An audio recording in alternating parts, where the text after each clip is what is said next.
Good morning everyone! Lunes karon, so tinglabay ron sa basura sa amuang lugar.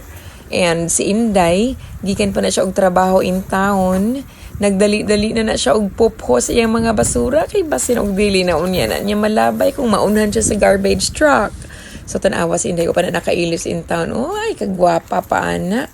Nagpuyos na siya sa iyang basura og nag-open siya sa gate.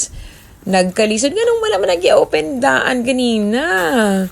Og agoy na dos mo pagyod intan kaluoy naman lang ani nga baby girl oy. Nibalik man dayon si Inday og nagkuha na po na siya og lain nga basura.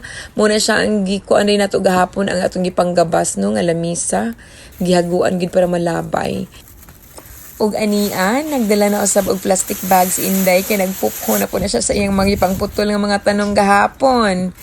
Kinahanglan nato siyang isulod sa plastic bag para madala sa garbage truck. Kay kung dili nato siya isulod sa plastic bag, dili gyud na siya dalaon, ibilin ra gyud na nila. Og si Inday perti man ning pagkamugto ka oy. Smile po din ha Inday.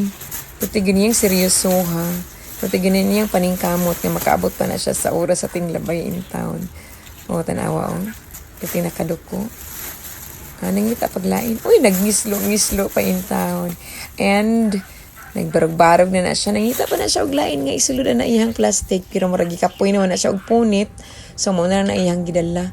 Napuho na lang po na ang uban nga ikuan nga basura. Mo din na siya ang basurahan sa amo ang silingan nga apartment. And or ang amo ang aside katong mga ordinaryo nga balay. Yellow nga net ang amo Ang ilaha kay green basta private.